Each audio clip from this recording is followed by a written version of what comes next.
આ દિવસોની અંદર દાન પુણ્ય કરવાનો પણ ખૂબ મોટો મહિમા છે. જેમ શ્રાવણ માસની અંદર તમે શિવ પૂજા કરો તો એનું પુણ્ય મળવાનું જ છે, પણ એમાં શ્રાવણ મહિનો હોય, શ્રાવણ મહિનાનો સોમવાર હોય અને આપણે અભિષેક કરીએ તો વિશેષ આપણને ફળ પ્રાપ્ત થતું હોય.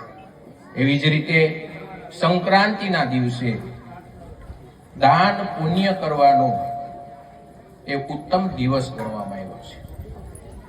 જે આજના દિવસે જે દાન થાય એ અક્ષય પુણ્ય આપનારું છે. અને ખરેખર માંડણગુલ્લા ગામના જ્યાં તરવૈયા યુવાનો ગાયોની સેવા પણ કરે છે, અને આની અંદર સેવા કરનારા કોઈ એવી વ્યક્તિ નથી જેમને કઈ જરૂરિયાત હોય. બહુ સારા ઘરના હોય, પોતાની ઘરની ખેતી હોય, કોઈ સારી એવી જોબ કરતું હોય, કોઈ સારા એવા ઉદ્યોગો સાથે સંકળાયેલા છે. આપણા બધા જ સારા ઘરના છે, આપણા જ પરિવારના યુવાનો છે. શાસ્ત્રની અંદર ગાયનો મહિમા કહેતા ગાયની અંદર 32 કોટી દેવનો વાસ રહેલો છે. એ ગાય માતાની આજે સેવા કરવાનો આપ સૌને અવસર પ્રાપ્ત થયો છે. એના લક્ષી આ સુંદર મજાનું ધર્મયુક્ત સત્યનારાયણ ભગવાનનું વ્રત એટલે કે સત્યનારાયણ ભગવાનની કથા શ્રવણ કરી. સ્કંદ પુરાણ ને એમાં રેવા ખંડની અંદર આ 5 અધ્યાય એક એવા છે સત્યનારાયણ ભગવાનના. આપણને એમ થાય તો બોર બાપા 5 અધ્યાય વાંચીને વયા જાય ને દર વખતે એક સરખી જ કથા આવે. લીલાવતી આવે, કલાવતી આવે, કઠિયારો આવે, લાકડા કાપે, વયો જાય. પણ ભલે તમે એની ઉપર શ્રદ્ધા ના હોય તો આપણા કાનની અંદર આ સત્યનારાયણ ભગવાનની કથાના જો શબ્દો પડે અને થોડી ઘણી જો એમાં શ્રદ્ધા હોય તો એ કાલાંતરે એ શબ્દો આપણા મનોરથ એ ભગવાન નારાયણ છે એ સ્વયં સિદ્ધ કરતા હોય છે. શાસ્ત્રમાં કીધું છે બધા જ ધર્મયુક્તો બધા જ કાર્યો જ્યારે થતા બંધ થઈ જશે, પણ આ કલિયુગની અંદર સત્યનારાયણ ભગવાનની કથા ક્યારેય બંધ નહીં થાય એવું શાસ્ત્ર વિદિત છે, મહાપુરુષોનું પણ કેવું છે. ત્યારે સુંદર મજાનું આ ભવ્ય અને દિવ્ય આયોજન અને સદભાગ્ય મારા પણ આયોજનની અંદર આવવાનું પણ મને પ્રાપ્ત થયું.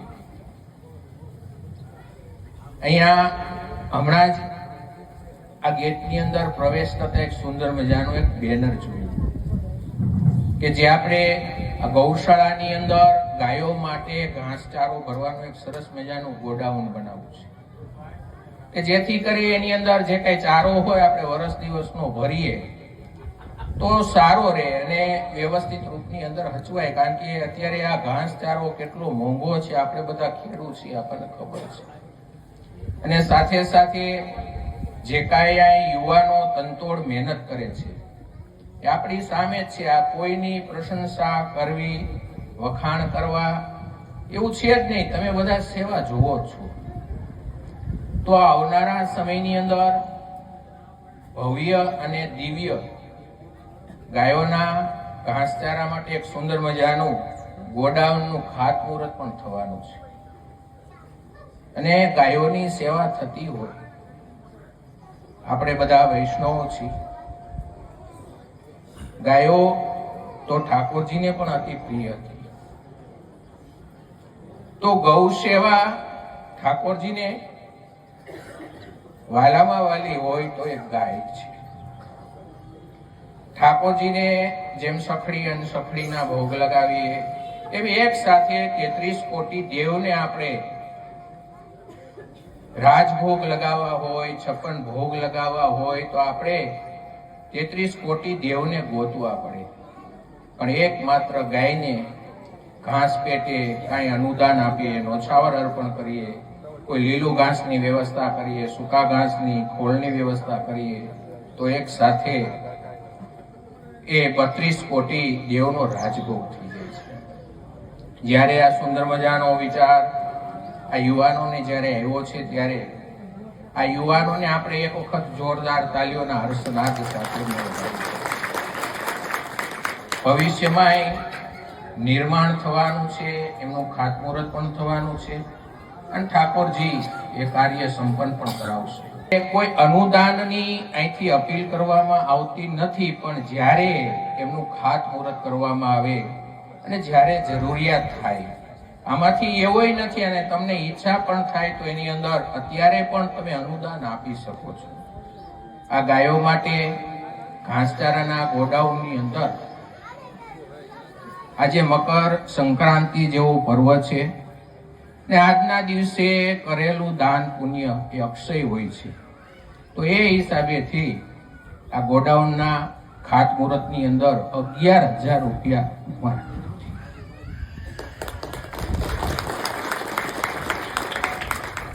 જે કોઈ ભક્તજનોને આમાં અનુદાન આપવું હોય તો એ આપી શકે છે. આવું સુંદર મજાનું આયોજન છે અને આપણે ભવ્ય અને દિવ્ય અહીંયા ગોડાઉન કરવું છે. તો પહેલા વહેલા ઠાકોરજી મને પ્રેરણા કરે છે, કારણ કે હું તમને ત્યારે અપીલ કરી શકું આમાં ક્યાંક આપવું પડે. તો 11,000 રૂપિયા પહેલા વહેલા મારા તરફથી લખી થયો. આ બધાના દર્શન થયા. અમારો ગુરુદ્વારો અને અહીં આવવાની ખૂબ ઈચ્છા હોય, આજે એ પણ પરિપૂર્ણ થઈ. તો સૌ વૈષ્ણવને રાજાથી જય શ્રી કૃષ્ણ, ખૂબ ખૂબ પ્રણામ, વંદન.